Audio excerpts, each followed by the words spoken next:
Assalamualaikum warahmatullahi wabarakatuh. Halo sahabat Mandupa, bertemu lagi bersama kami di podcast Mandupa TV. Ceritamu dimulai di sini. Oke sahabat, bercerita tentang kompetisi sains madrasah. Salah satu siswi Mandua Palembang itu sudah mencapai ke tingkat nasional. Tapi sebelumnya, KSM tersebut merupakan sebuah kegiatan yang digelar dan diadakan oleh Kementerian Agama sebagai wahana membangun girah kompetisi sains kalangan siswa madrasah. Nah, sejak awal digelar tahunnya di 2012, KSM telah menjadi ajang yang positif dalam membangun budaya kompetisi. Dan pada tahun 2018, KSM berupaya mengolaborasi sains dengan konteks nilai-nilai Islam. Kompetisi sains madrasah di tahun 2024 ini dibuka untuk satuan pendidikan madrasah tingkat MI, MTS, MA ataupun dari sekolah SD, SMP, SMA sederajat. Nah, pada ajang kompetisi sains madrasah tersebut, beberapa waktu lalu siswa Mandua Palembang juga telah melanjutkan ke tingkat nasional di kota Ternate, Provinsi Maluku Utara, dan membawa hasil yang membanggakan untuk kontingen Sumatera Selatan khususnya Mandua Palembang. Pada penasaran nggak? Siapa yang berhasil membawa juara KSM tingkat nasional dari Mandua Palembang ini? Oke, langsung saja kita sapa. Ada Fatia Rahmalia Zahra. Assalamualaikum Fatia. Waalaikumsalam. Oke Fatia, boleh dong Fatia perkenalkan dulu ke sahabat Mandupa TV lainnya agar lebih kenal lagi siapa sih Fatia ini sebenarnya. Silakan. Oke, baiklah. Perkenalkan, nama saya Fatia Ramana Zahra dan Fatia dari kelas 12 IPA 1. Oke, dari kelas 12 IPA 1. Fatia, sebelum mengikuti berbagai kompetisi nih, itu Fatia sudah pernah belum mengikuti kompetisi-kompetisi lainnya, misalkan di bangku SMP atau di bangku, mungkin dari bangku SD kali ya? Iya, Bu, dari bangku SD sebenarnya. Dari SD sudah pernah ngikut kompetisi nih? Iya, tapi pada bangku SD dulu, Fatia bukan dalam bidang sains, namun dalam bidang bahasa Inggris, seperti Olimpiade Bahasa Inggris dan juga Spelling Bee. Pada saat SD juga sama. Nah, namun pas MTS, Fatia mulai mengikuti Olimpiade IPA, yaitu KSM tingkat MTS di bidang IPA. Oh, berarti sudah dari sejak kecil Fatia sudah sering mengikuti ajang-ajang kompetisi lomba-lomba seperti ini ya? Iya. Oke, gimana sih perasaan Fatia ketika diumumkan sebagai juara di KSM tingkat nasional itu? Fatia merasa, wah, alhamdulillah. Senang pastinya? Iya, senang Bu, karena Fatia ini kan belajar biologi untuk KSM ini dari kelas 10. Jadi merasa bahwa semua perjuangan Fatia ini akhirnya terbayarkan dengan adanya hasil ini, Bu. Jadi sedikit udah lega banget rasanya ya? Iya, Udah Bu. bisa membawa juara nasional ya? Oh, sudah ngomong panjang lebar nih kita. Ngomong-ngomong Fatia ini juara apa sih di KSM tingkat nasional ini? Fatia alhamdulillah mendapatkan medali perak di bidang KSM Biologi MA. Bidang biologi MA medali juara 2 ya? Iya, juara Kalau 2. di pialanya itu juara 2 biologi terintegrasi MA SMA tingkat nasional tahun 2024. Iya. Oke, kita beri tepuk tangannya dulu dong. Oke, ini Fatia. Terus kapan sih pelaksanaan kompetisi tersebut berlangsung? Kompetisinya tuh diadakan di 2 tahap. Dia itu ada pertama tahap final, final nasional dan grand final nasional. Final nasional itu tanggal 3 September, grand finalnya tanggal 6 September. Oke. Terus bagaimana sih sistem lombanya nih? Kan pada pertama itu ada seleksi tingkat kota. KSM tingkat kota itu lalu diambil satu orang dari tiap kota untuk diadu dengan kota dan kabupaten lainnya di satu provinsi yang sama. Terus setelah itu di KSM tingkat provinsi diambillah 10 orang dengan nilai tertinggi nasional dan satu perwakilan juara 1 tiap provinsinya untuk diadu lagi di KSM tingkat nasional. Nah, di KSM tingkat nasional itu nanti ada 2 tahap, yaitu tahap final dan grand final. Tahap final itu Kami diberikan soal-soal isian dan esai yang berkaitan dengan mata pelajaran kami. Lalu diambil 6 orang terbaik nanti yang akan diadu di grand final. 6 orang terbaik inilah yang nanti akan memperebutkan medali emas, perak, dan perunggu. Oh gitu. Jadi perwakilan dari provinsi itu untuk ke nasional dari misalkan biologi terintegrasi itu hanya Fatia gitu ya? Bisa jadi dalam satu provinsi itu ada orang yang dia itu masuk di dalam 10 orang dengan nilai terbesar nasional, Bu. Oh gitu ya. PSM ini diseleksi dulu dari tingkat kota nih ya. Iya, Bu. Terus setelah tingkat kota itu diadu lagi ke tingkat provinsi. Dari tingkat kota ini tentunya hanya madrasah saja atau ada dari sekolah lainnya? Baik madrasah maupun SMA dan sederajat boleh ikut, Bu. Boleh ikut itu di tingkat kota Palembang gitu ya? Di semua tingkat, Bu. Ya, berarti kalau udah di provinsi udah lebih luas lagi kan? Berarti tingkat provinsi, kabupaten, kota, udah perwakilan dari masing-masing kabupaten kota ya kan? Iya, Bu. Oke gitu. Berapa peserta sih jumlahnya yang mengikuti KSM ini? Berapa peserta kira-kira? Yang di tingkat nasional aja, yang di tingkat nasional. Yang di tingkat nasional itu Kalau untuk biologi terintegrasi nih, saingan Fatia tuh berapa peserta kira-kira? karena ada tiap perwakilan dari setiap provinsi jadi sekitar 34 orang. Lalu ditambah lagi dengan 10 orang dengan nilai terbaik nasional, terbaik nasional, lalu jadi sekitar 40 orang, Bu. Oh, banyak juga berarti sekitar 40 orang Fatia bisa berhasil meraih juara 2 gitu ya. Hebat Iya, Bu. sekali, oke. Ceritakan dong pengalaman mengikuti kompetisi itu, ada nggak pelajaran yang bisa Fatia ambil dari kompetisi itu?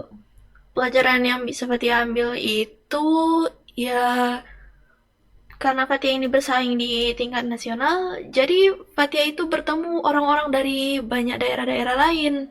Dari yang Fatia sendiri dari Sumatera, terus ada yang dari Jawa, ada yang dari Kalimantan, Sulawesi. Fatia sendiri saja berteman sama seorang anak yang dia itu dari Jakarta, Bu. Oh, jadi udah dari berbagai provinsi ya. Iya, Bu. Terus pelajaran apa yang bisa Fatia ambil tuh dari perlombaan itu? Atau mendapat tahun baru atau mendapat oh ini nih kayak gini kayaknya materi baru nih. Pengalaman baru tuh. Yang Fatia bisa dapatkan itu ya semangat berkompetisi cara sehat tentu saja. Dan juga dalam pengerjaan kompetisi itu sendiri, Fatia bisa langsung belajar dalam Fatia bisa langsung belajar dalam mengerjakan kompetisinya itu. Oke, terus bagaimana sih boleh nggak bagi nih tips dan trik sehingga tuh Fatia bisa mendapatkan juara 2 biologi terintegrasi tingkat nasional ini? Dengan kabar kan katanya Fatia tuh pernah ikut KSM dari kelas 10 ya. Iya, Bu. Nah, tapi baru berhasil meraih juara 2 tingkat nasional tuh di tahun ini. Iya. Bisa nggak bagi dong tips dan triknya? Siapa tahu kan nanti untuk bekal-bekal adik-adik yang selanjutnya untuk mengikuti KSM. Tips dan trik yang Fatih gunakan itu ya tentu sajanya itu giat belajar, Bu. Ya, Giat belajar. Fatia dari kelas 10 dan kelas 11 itu pada awalnya dibimbing oleh Ibu Rosemary. Lalu pada saat kelas 12 ada bimbingan tambahan dari Pak Syahrul. Jadi yang Fatia lakukan itu Fatia itu sangat giat belajar dalam mempersiapkan KSM ini. Dan juga pada saat belajar untuk KSM, Fatia itu menanamkan mindset positif.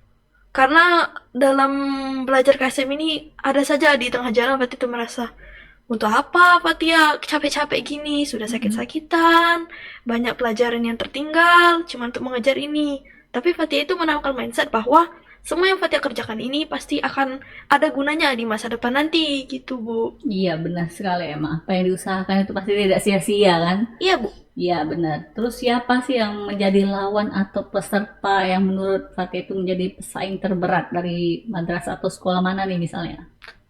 Menurut Fatia apa pesaing terberat dalam KSM ini Man Ice, Bu? Dari Iya, seluruh Manici ini kan? Iya, Bu, dari seluruh daerah itu Man Ice itu Jadi pesaing pesaing terberat. terberat, iya. Oke. Terus berapa lama sih Fatih mempersiapkan untuk mengikuti kompetisi ini? Berapa lama untuk dari tingkat nggak usah sih, dari tingkat ini aja nasional?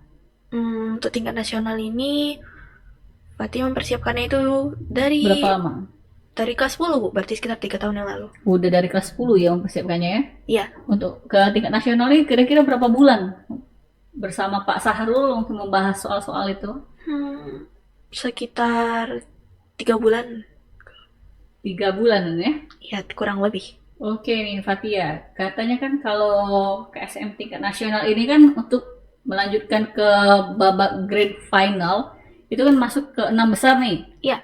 Nah sebelumnya itu kan sebelum masuk ke babak 6 besar itu pasti mengisi esai ya? Iya Bu. Nah apakah di 6 besar itu masih mengisi esai atau melakukan kayak eksperimen? Oh, pada saat grand final itu ada esai, ada diberikan 10 soal. 9 soalnya esai, dan 1 soal terakhirnya itu tergantung mata pelajaran apa KSM-nya itu bisa dikasih soal eksperimen atau soal eksplorasi. Untuk biologi ini, Fatia mendapatkan soal eksperimen, Bu. Eksperimen apa yang Fatia lakukan? Eksperimen yang Fatia lakukan itu adalah percobaan untuk melihat efek zat-zat kimia terhadap membran semi permeabelnya tumbuhan. Oh, ada nggak kendala yang terjadi itu di saat kompetisi itu berlangsung? Kendala yang terjadi Saat eksperimen atau saat mengikuti mengisi esai sebelumnya, ada nggak kendala yang berlangsung? ada, Bu. Apa nih? Pada saat eksperimen itu, Fatia itu saking gugupnya memotong, karena yang dipakai itu kentang Bu sebagai tumbuhannya. Fatia itu saking gugupnya itu motongnya itu sudah tidak rapi lagi. Jadi Fatih harus beberapa kali memotong kentangnya untuk mendapatkan potongan yang sesuai dengan ukurannya. Jadi gemeteran gitu tangannya. Iya. Itu nggak kebalik misonya ya? Enggak. Oke Fatia, terus ada nggak pelajaran yang bisa Fatia ambil dari kompetisi ini? Pelajaran yang Fatih bisa ambil ya bahwa semua yang Fatia usahakan itu pasti akan berbuah hasilnya pada akhirnya. Walaupun bersakit-sakit dahulu, ujungnya bersenang-senang kemudian jadinya ya? Iya Bu. Iya, oke Fatia. Terus nih Fatia, sebelum kita akhiri nih podcast ini, Fatia ini juara 2 ya? Iya. Boleh nggak kita tahu juara 1 dan juara 3-nya dari mana nih? Dari kota mana? Oh, yang Fatia ingat itu yang mendapat medali emas itu dari Man Ici Kendari. Yang mendapat medali perak itu ada 2 orang, selain Fatia sendiri, ada 1 orang lagi dari Man Ici Jambi. Oke, jadi juara KSM tingkat nasional ini satu-satunya tuh dari kontingen Sumatera Selatan itu diraih dari Mandua Palembang ya, perwakilan? Iya. Oke, bangga sekali kita khususnya untuk Mandua Palembang ini ya. Boleh dong tepuk tangan lagi untuk Mandua Palembang. Oke Fatia, udah bercerita tentang panjang lebar tentang KSM. Masih gugup nggak nih sekarang? Nggak. Bagaimana sih pengalaman Fatia tuh selama di kota Ternate? Pengalaman Fatia di kota Ternate itu yang Fatia perhatikan dulu itu adalah makhluk hidupnya tuh beda Bu sama yang di Palembang ini. Apa makhluk hidupnya yang beda di Palembang ini? Kalau di sini apa kan bedanya? Misalnya kalau ikan itu Bu, ikan sungai semua kan di Palembang ini. Kalau kebanyakan ya? Iya, kebanyakan kayak ikan batin misalnya kan. Kalau di sana mereka itu makannya itu ikan laut Bu, yang Fatia perhatikan. Jarang menemukan ikan sungai di situ. Iya, jadi di sana itu kebanyakan adanya ikan laut, bukan ikan sungai. Karena di situ karena di situ adalah kepulauan yang dia dekat laut kan. Destinasi wisata apa sih yang sangat berkesan untuk Fatia di kota Ternate itu? Destinasi yang sangat berkesan itu kalau tidak salah Danau Tolire Bu. Danau Tolire ya? Iya, karena Danau Tolire itu ada 2. Danau Tolire besar dan Danau Tolire kecil. Danau Tolire kecil itu dia itu jaraknya itu dekat dengan laut Bu. Jadi kami dari danau langsung bisa ke pantai. Danau langsung nyambung ke laut gitu? Bukan danau langsung nyambung ke laut sih Bu, kayak ada danau. Lalu ada perbatasan daratnya, tidak terlalu jauh, kami bisa berjalan kaki langsung berbatasan dengan pantai. Terus gimana sih cuacanya di sana, enak nggak, sejuk nggak? Cuacanya di sana itu Sejuk ya? menurut Fatia sedikit lebih sejuk daripada Palembang. Oh iya. Sama lebih berangin di sana itu. Kayaknya lebih menakjubkan opening ceremony-nya itu kalau dilihat itu di daerah dekat pegunungan deh ya. Iya Bu, langsung dapat view pegunungannya. Oke, Fatia. Jadi sungguh sangat usaha yang membuahkan hasil yang terbaik. Sudah berkompetisi, dapat bonus jalan-jalan juga ke Provinsi Maluku Utara, Kota Ternate. Oke Fatia, terima kasih Fatia atas kesempatan dan waktunya sudah bersedia podcast di Mandupa TV ini. Semoga nanti kita bisa bertemu lagi di podcast Mandupa TV selanjutnya dengan juara yang berbeda juga tentunya. Iya. Oke sahabat, demikian podcast kita pada hari ini. Jangan lupa untuk like, comment, and share di YouTube Mandupa Official TV. Jangan lupa juga untuk saksikan podcast Mandupa TV di episode-episode lainnya. Saya Ayu Meriska pamit undur diri. Wassalamualaikum warahmatullahi wabarakatuh.